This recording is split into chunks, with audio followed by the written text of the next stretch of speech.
Hello students, welcome to मैग्रेबेन्स। मैं आपकी हिंदी एजुकेटर रूपाली वर्मा। आज लेकर आई हूँ क्लास 8 हिंदी व्याकरण का जो हमने लास्ट टॉपिक पढ़ा था, वाक्यांशों के लिए एक शब्द। आज उसके कुछ प्रश्नोत्तर और कुछ अभ्यास कार्य करेंगे। इसको करने से पहले आपको बता दूं कि मैग्रेबेन्स आपके लिए लेकर आ चुका है अद्भुत बैच। तो जल्द से जल्द इस बैच में आपको रजिस्ट्रेशन कराना है। इन सभी का क्या प्रोसीजर रहेगा, ये सारी चीज़ें आपको जानने के लिए अगर आप इंटरेस्टेड हैं, इसमें ज्वाइन करना चाहते हैं, अच्छे से पढ़ाई करना चाहते हैं, तो नीचे फ्लैश हो रहे नंबर पर आप डायरेक्ट कॉल कर लीजिए।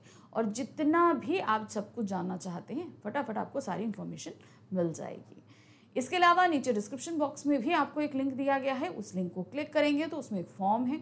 उस फॉर्म को भी फिल करके जब आप सबमिट करोगे तो भी आपके पास सारी जानकारी पहुंचा दी जाएगी। तो ये दो प्रोसीजर हैं जिनके ज़रिए आप अद्भुत बैच की पूरी जानकारी ले सकते हो। तो जल्द से जल्द जानकारी लीजिए, रजिस्ट्रेशन कराइए और अच्छे से जो है अपनी पढ़ाई करिए। चलिए, आज का जो टॉपिक हम कर रहे हैं, वाक्यांशों के लिए एक शब्द, उसके प्रश्नोत्तर और कुछ एक्सरसाइज करने वाले हैं। चलिए देखिए क्या है भाई।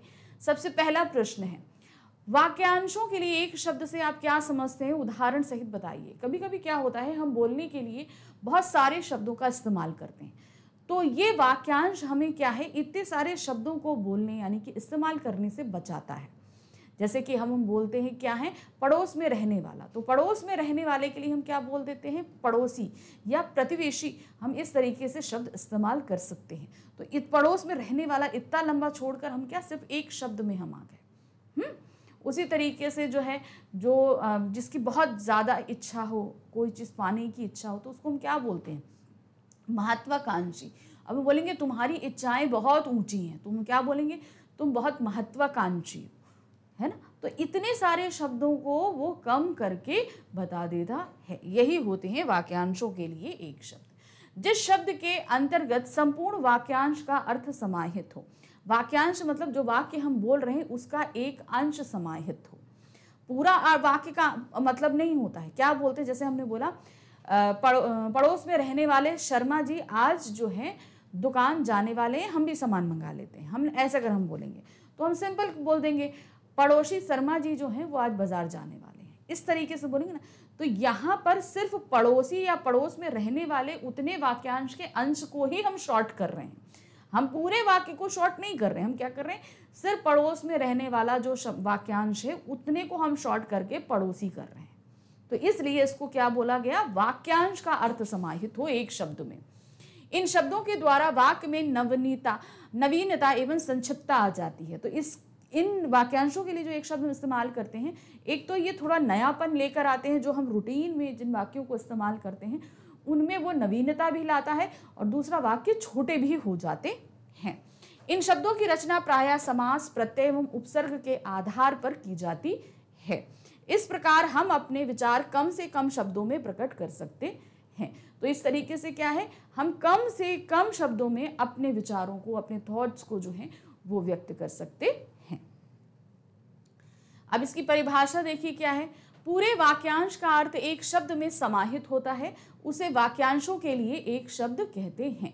पूरे का अर्थ जो है एक में समाहित हो जाता है, तो वो कहलाता है वाक्यांशों के लिए एक शब्द। अब इसमें आपको उदाहरण दे दिया, जैसे वस्तु को खरीदने वाला क्रेता। अब हम शॉप पर जाते हैं जब, और हम किसी चीज़ को मांगते हैं कि हमको ये दे दो, तो हम उस वक्त चीज़ को परचेज कर रहे हैं, तो हम क्या हो गए, क्रेता। क्यों, क्योंकि हम वस्तु को खरीद रहे हैं। अब जो वस्तु को बेच रहा है कौन है, दुकानदार। वो अपनी सामान को बेच रहा है, तो वो कौन हो गया, विक्रेता। फिर आते हैं घोड़े पे सवार। अब जो घोड़े पे सवार होता है उसको क्या बोलते हैं, घुड़सवार। रास्ता दिखाने वाला मार्गदर्शक या पथ प्रदर्शक, कुछ भी बोल सकते हैं आप यहाँ पर। फिर चंद्रमा के समान मुख वाली, चंद्रमुखी। अब इतना हम जैसे अब राधा जी के लिए बोलते हैं कि उनका मुख चंद्रमा के समान है, तो अब उनको चंद्रमुखी राधा बोल सकते हैं ना। अब इतना बोले, राधा का मुख चंद्रमा के समान लगता है इसलिए वो अत्यंत सुंदर है। अब हम यहाँ पर क्या बोल देंगे, चंद्रमुखी राधा अत्यंत सुंदर है। अब इतने लंबे वाक्य से हमने क्या किया, हम बच गए। और चंद्रमुखी शब्द इस्तेमाल करने से नवीनता भी आई और संक्षिप्तता भी आई। अब यहाँ पर प्रश्न संख्या 2 है, निम्न वाक्यांश हेतु एक शब्द देना है। अब यहाँ पर हमारे सामने कुछ वाक्यांश हैं और इनके एक शब्द हमको देने हैं। क्या दिया है, जो कम बोलता हो, तो क्या होगा वो मितभाषी। जो थोड़ा जानता हो अल्पज्ञ, जो सबको प्रिय हो सर्वप्रिय, जो दिखाई न दे अदृश्य।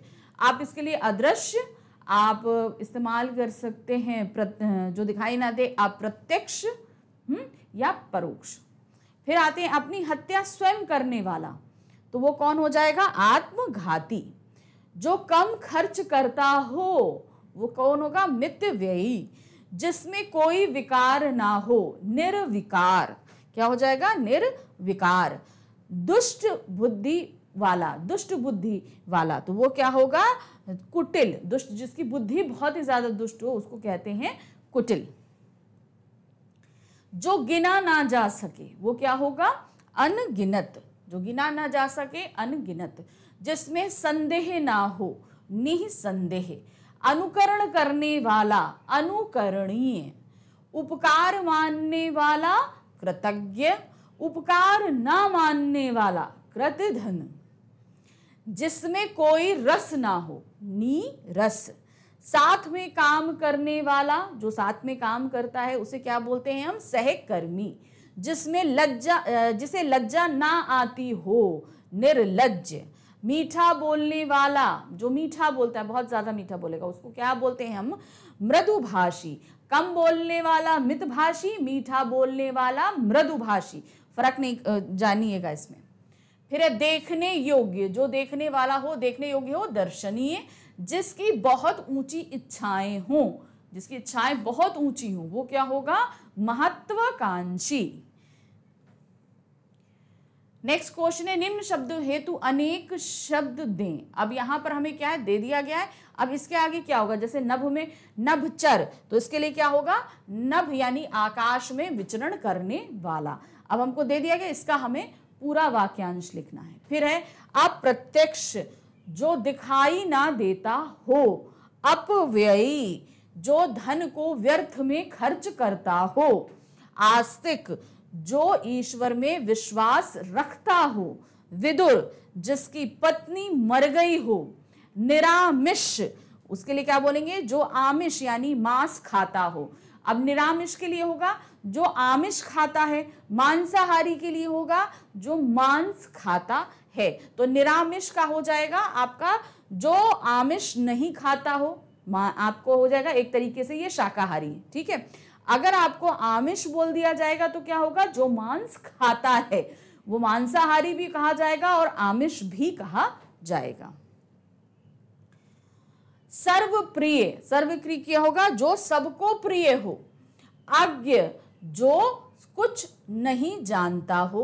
अज्ञ मतलब जो कुछ नहीं जानता हो। विज्ञ यानी कि जो जानता हो। नगण्य यानी कि जिसकी गणना ना हो। एक होता है ना जिसकी गिनती ना की जा सके, वो होता है अनगिनत। और अगर नगण्य बोलेंगे तो क्या हो? जिसकी गणना ना की जा सके। तो फर्क देखिएगा क्या आ रहा है। फिर है मृदुभाषी, कौन होगा? मीठा बोलने वाला या मधुर बात करने वाला, जो भी आप बोलोगे वो आपका हो जाएगा मृदुभाषी। तो इस तरीके से हमने यहाँ पर इसकी एक्सरसाइज भी, क्वेश्चन आंसर और एक्सरसाइज दोनों खत्म कर लिए। तो देखा ना, देखिए यहाँ पर सिर्फ ये नहीं है कि थोड़ी एक्सरसाइज है, हम आपको सिर्फ ये बता रहे हैं कि किस किस तरीके से आपसे पूछा जा सकता है, तो वो हम आपके लिए लेकर आ जाते हैं। तो अब प्रैक्टिस करना आपके ऊपर है। इसमें एक वे से क्वेश्चंस और पूछे जाएंगे जो आपके रहेंगे एमसीक्यूज बेस्ड। तो नेक्स्ट वीडियो हमारा क्या हो जाएगा? वो एमसीक्यूज बेस्ड हो जाएगा। तो इस तरीके से हम वो भी एक प्रैक्टिस कर लेंगे ना। तो ये थोड़ी थोड़ी चीजें हैं, यहाँ पर सिर्फ प्रैक्टिस कराई जा रही है। लेकिन अब जैसे यहाँ पर हमने कुछ वाक्यांश आपको दे दिए, पढ़ा दिए, अब आपके पास जो आपकी बुक होगी उसमें भी बहुत सारे वाक्यांश होंगे, तो उनको भी पढ़ लीजिए। क्योंकि भाई ये जो भाषा, हिंदी भाषा है ना, ये बहुत ज्यादा बृहत है। इसमें इतने सारे शब्द हैं जिनकी आप गणना नहीं कर पाओगे। तो इस कंडीशन में आपको जितना भी शब्द भंडार कहीं से मिल रहा है आप पढ़ो, क्योंकि पूछा कहीं से भी जा सकता है ना। तो कुछ तो हम ले आए, कुछ आपके पास बुक में है, इधर उधर से जहां से आप पढ़ सकते हैं पढ़े। एक्सरसाइज आपको बता दी हमने किस किस तरीके से पूछी जा सकती है, इस तरीके से आप रेडी कर लेना। तो अगला जो हमारा वीडियो आने वाला है वो रहेगा एमसीक्यूज बेस्ड। तो आपको हम अब जो बताने जा रहे हैं वो ये है कि मैग्नेट ब्रेन्स आप के लोगों के लिए लेकर आ चुका है अद्भुत बैच। जैसा कि आप देख रहे हैं 6 to 8 इंग्लिश मीडियम के लिए बैच स्टार्ट होने वाला है। तो ये जो बैच आपके लिए आया है इसमें क्लास 6 to 8 के बारे में बता रही हूँ मैं। तो इसमें जो सब्जेक्ट आपको दिए जाएंगे science, math, social science, English, Hindi और संस्कृत, यानी कि आपके लगभग सारे ही सब्जेक्ट्स जो हैं वो इसमें कवर किए जा रहे हैं। और ये जो सारे सब्जेक्ट आपको पढ़ाए जाएंगे ये टोटली जितना भी इसमें आपको सिलेबस कराया जाएगा CBSE का जो भी पैटर्न डिसाइड है उसी के अकॉर्डिंग कराया जाएगा। तो वो सारा हम एक्सप्लेनेशन देंगे। फिर सारा देने के बाद आपको बहुत सारे डाउट रह जाते हैं तो फिर आपके लिए डाउट सॉल्विंग सेशन भी अरेंज किए जाएंगे जहाँ पर आप अपने डाउट्स को क्लियर कर सकते हैं। ये सब करने के बाद हम फिर से पूरा चैप्टर जब आपका हम डाउट क्लियर कर देंगे तो जो चैप्टर हमने पढ़ाया था उसे हम रिवाइज कराएंगे, यानी कि वन शॉट में हम उसको पूरा रिवाइज कराएंगे। ये जितना भी पढ़ाया जाएगा हर सब्जेक्ट के बारे में बात कर रही हूँ मैं, और हर सब्जेक्ट के हर चैप्टर में आपको ये पैटर्न फॉलो होगा। सारे ही सब्जेक्ट्स के आपको नोट्स प्रोवाइड कराए जाएंगे, हर एक चैप्टर के ऑनलाइन टेस्ट और सॉल्यूशंस भी कराए जाएंगे आपको, यानी कि अब जब हमने पढ़ लिया है तो टेस्ट कराया जाएगा। टेस्ट होने के बाद आप जब उसको दे लेंगे, सेल्फ असेसमेंट कर लेंगे, फिर उसके बाद आपको हम सॉल्यूशंस भी देंगे ताकि आप चेक कर सको कि कहाँ सही है, कहाँ गलत है, क्या चीज़ें हैं। इसके बाद आपको माइंड मैप्स भी दिए जाएंगे कि कैसे कैसे हमें सारी तैयारियां करनी है, सब कुछ होगा। इसके अलावा आपको मोस्ट इम्पॉर्टेंट क्वेश्चन और मल्टीपल चॉइस क्वेश्चंस भी कराए जाएंगे, क्योंकि भाई ये जो आपको MIQs और MCQs कराए जा रहे हैं ये आपके एग्जाम में जो क्वेश्चंस पूछे जाते हैं सब्जेक्टिव और ऑब्जेक्टिव, उन दोनों ही पैटर्न्स को कवर करेगा। यानी कि आपके जो सब्जेक्टिव क्वेश्चंस रहेंगे वो मोस्ट इम्पॉर्टेंट के आपके पैटर्न में आ जाएंगे और आपके ऑब्जेक्टिव जो हैं वो मल्टीपल चॉइस क्वेश्चंस के उस वे में आ जाएंगे। तो इस तरीके से ये सारे सब्जेक्ट्स इन सारे पैटर्न्स के थ्रू आपको पढ़ाए जाएंगे।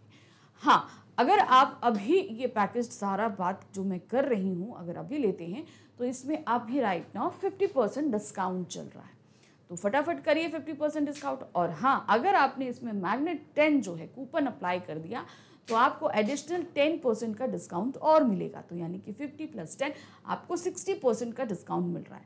तो बहुत जल्दी करिए। हमने सारी इन्फॉर्मेशन तो दे दी, लेकिन अभी भी आपके मन में बहुत सारे क्वेश्चंस हैं। इन सारे क्वेश्चंस के जवाब आपको मिलेंगे इस नंबर पे कॉल करने पे 7049597408। इस नंबर पर जब आप कॉल करेंगे तो आपके सारे प्रश्नों के जितने भी उत्तर हैं वो सब दे दिए जाएंगे। मान लीजिए सपोज आपको नहीं फ़ोन कर सकते हैं तो वो उसका भी ज़रिया है। नीचे डिस्क्रिप्शन बॉक्स में एक फॉर्म दिया गया है, एक लिंक है, उसको आप क्लिक करेंगे तो उसमें एक फॉर्म आएगा, उस फॉर्म को फिल करिए, सबमिट करिए। जैसे सबमिट करेंगे तुरंत ही आपके पास सारे सवालों के जवाब मौजूद होंगे। हाँ, तो ये 2 तरीके हैं जिनके ज़रिए आप अद्भुत बैच की पूरी जानकारी ले सकते हैं। जल्द से जल्द जानकारी एकत्र कीजिए और अपना एनरोलमेंट इस बैच में करवाइए। तो ये वीडियो यहीं समाप्त करती हूँ, मिलेंगे हम नेक्स्ट वीडियो में। Thank you for watching, bye bye.